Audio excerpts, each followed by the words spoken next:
এই টিউটোরিয়ালে আমরা tutorial3.dwg এই ফাইলটি ফলো করব। তো আপনারা tutorial3.dwg এই ফাইলটি অনুসরণ করলেই আমাদের এই টিউটোরিয়ালটি ফলো করতে পারবেন। এই টিউটোরিয়ালে আমরা স্ট্যাটাস বারের দুটি গুরুত্বপূর্ণ অপশন সম্বন্ধে আলোচনা করব। একটি হচ্ছে অবজেক্ট স্ন্যাপ বা অস্ন্যাপ বলা হয় এটাকে সংক্ষেপে। এটার একটা কিবোর্ড ফাংশনও আছে, যেটা হচ্ছে ফাংশন কি F3। আপনি যদি ফাংশন কি F3 প্রেস করেন তাহলে এটি অন হয়ে যাবে। এরপরে যেটি নিয়ে আমরা আলোচনা করব সেটা হচ্ছে অবজেক্ট স্ন্যাপ ট্র্যাকিং বা সংক্ষেপে এটাকে ও ট্র্যাকও বলা হয় বা অটো স্ন্যাপও বলে। তো আপনি কিবোর্ড ফাংশন কি F11 প্রেস করে এটি অন করতে পারেন বা এটি অফ করতে পারেন। আর এটি অন আছে কি না কীভাবে বুঝবেন? যদি এই আইকন দুটির উপর আপনি ব্লু বা নীল কালারের ছাপ দেখেন তাহলে বুঝবেন এটি অন আছে। আর এই দেখুন আমি ক্লিক করে এখন ও ট্র্যাকটা অফ করে ফেলেছি, আবার ক্লিক করে এটি অন করলাম। তো অফ অবস্থায় এটি অ্যাশ কালার থাকবে আর অন অবস্থায় এটি নীল কালার থাকবে। তো আসুন আমরা প্রথমে অবজেক্ট স্ন্যাপ নিয়ে আমাদের আলোচনা শুরু করি।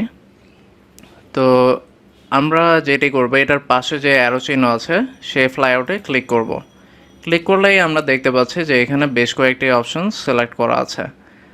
আমি আপনাদেরকে রিকোয়েস্ট করব আপনারা সবগুলো অপশন একসাথে অন করে রাখবেন না বা চেক মার্ক করে রাখবেন না, তাহলে আপনি যখন আপনার অবজেক্টে গিয়ে স্ন্যাপ করতে যাবেন তখন আপনি কনফিউজড হয়ে যাবেন। আপনি এইখানের end point, mid point, centre, intersection, extension এইগুলো অন রাখতে পারেন। নোট চাইলে আপনি অন রাখতে পারেন বা ক্লিক করে অফও করে দিতে পারেন। এছাড়াও অন্যান্য যে অপশনগুলি আছে আপনি যদি চান সেগুলি ক্লিক করে চেক মার্ক করে অন করতে পারেন। ধরুন আপনি কোনো ট্যানজেন্ট দেখতে চাচ্ছেন, কারেন্টলি ট্যানজেন্ট অফ আছে। এই জন্য আমরা ড্র প্যানেলের হোম ট্যাবের সার্কেল কমান্ডে গেলাম, সার্কেলে ক্লিক করলাম, অথবা আপনারা কিবোর্ডে সি টাইপ করে এন্টার প্রেস করলেও আপনারা সার্কেল কমান্ডে চলে যেতে পারেন। তো আমরা যে কোনো একটা র্যান্ডম পয়েন্টে একটা সার্কেল আঁকলাম। এখন ধরুন আমরা একটি ট্যানজেন্ট লাইন আঁকতে যাচ্ছি। তো অস্ন্যাপে কিন্তু ট্যানজেন্ট কারেন্টলি অফ আছে বা আনচেক করা। তো আমি লাইনে গেলাম, লাইনে গিয়ে র্যান্ডমলি একটা ফার্স্ট পয়েন্ট সিলেক্ট করলাম। তো এখন যখন আমি ট্যানজেন্ট দেখতে যাচ্ছি দেখুন এখানে কিন্তু ট্যানজেন্ট শো করছে না, কোনো ট্যানজেন্টের চিহ্ন নেই। তো আমি এসকেপ চেপে বের হয়ে আসলাম। এবার আবার করলাম কি, অস্ন্যাপে গিয়ে আমি ট্যানজেন্ট চেক মার্ক করে রাখলাম। তো এবার আমরা লাইনে যাই, র্যান্ডমলি একটা পয়েন্ট সিলেক্ট করি। এখন দেখুন আমাকে কিন্তু এখানে সবুজ একটি ট্যানজেন্ট শো করছে। তো আপনি চাইলে এই পয়েন্ট থেকে ট্যানজেন্ট ড্র করতে পারেন। আপনি যদি এটি ক্লিক করেন তাহলে এটি ট্যানজেন্ট লাইন।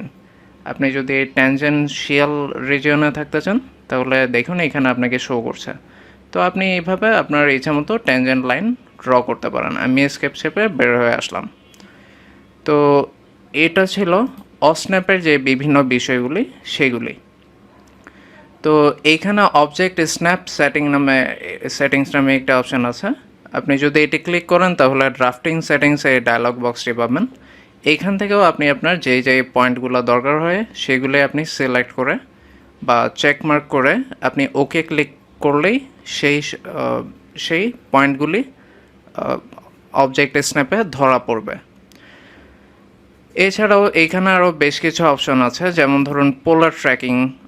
আমরা এর আগে টিউটোরিয়ালে কিছুটা আলোচনা করেছিলাম পোলার ট্র্যাকিং নিয়ে, যেটার হচ্ছে কিবোর্ড আপনি ফাংশন কি F10 দিয়েও যেটা আপনি অন অফ করতে পারেন চাইলে।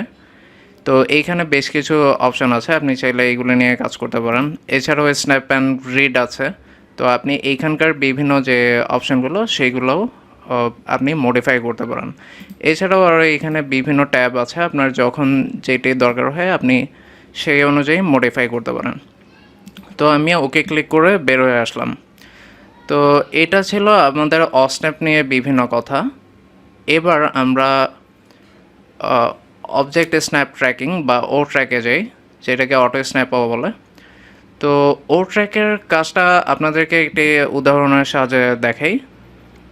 ধরুন আমরা চাচ্ছি এই বামের যে লাইনটা এটার মধ্যবিন্দু আর এই নিচের যে লাইন তার মধ্যবিন্দুর এই আপনি যদি এইখান থেকে দুটি লাইন টানেন, সেটি এই আয়তের মাঝের যে বিন্দুতে ছেদ করবে সেই পয়েন্ট থেকে এর উপর একটি লাইন টানতে যাচ্ছে।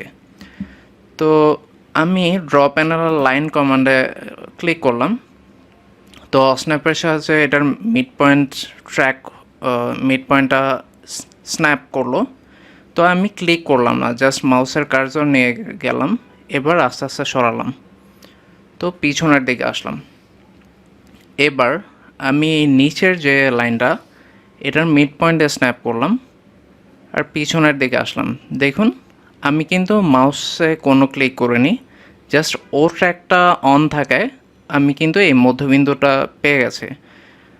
ও ট্র্যাক আসলে হচ্ছে অবজেক্ট ট্র্যাকিং, মানে আপনি এই যে সবুজ ড্যাশড লাইনগুলো দেখছেন এগুলো হচ্ছে ট্র্যাকিং লাইন। আপনি যেই মিড পয়েন্টের সাপেক্ষে আপনার ট্র্যাকিং পাথ আপনি খুঁজতে চাচ্ছিলেন সেটা ও ট্র্যাক আপনাকে খুঁজে দেয় এই সবুজ ড্যাশ লাইনের মাধ্যমে। তো আমি পয়েন্ট অফ ইন্টারসেকশন পেয়ে গেছে, আমি এটাতে ক্লিক করলাম। এবার এখান থেকে আপনি নিচে মিড পয়েন্ট কানেক্টিং একটি লাইন টানতে পারেন। তো আমি এন্টার প্রেস করে লাইন কমান্ড থেকে বের হয়ে গেলাম। তো এটাই হচ্ছে ও ট্র্যাকের কাজ। আপনি যদি ও ট্র্যাক অন রাখেন তাহলে আপনি এই সুবিধাটা পাবেন, আর আমরা যদি অফ করে দিই তাহলে কিন্তু আপনি আর ট্র্যাকিংয়ের সুবিধাটা পাবেন না। এটা আমরা লাইন কমান্ডে গেলাম। এখন দেখুন আমি যখন এই মিড পয়েন্ট থেকে আসছি কোনো ট্র্যাকিং পাথ শো করছে না। আমি আবার অন করে দিলাম, এখন মিড পয়েন্টের সাপেক্ষে কিন্তু সবুজ ড্যাশড ট্র্যাকিং পাথ যেটি সেটি কিন্তু শো করছে। তো আশা করি আপনারা বুঝতে পেরেছেন যে ও ট্র্যাক দিয়ে আমরা আসলে কোন কাজটি করি। তো আমি এসকেপ চেপে লাইন কমান্ড থেকে বের হয়ে আসলাম। আমাদের এই টিউটোরিয়াল আপনাদের জন্য এটুকুই ছিল। পরবর্তী টিউটোরিয়াল দেখার আমন্ত্রণ জানিয়ে এইখানেই শেষ করছি। আপনাদের সবাইকে জানাচ্ছি অসংখ্য ধন্যবাদ।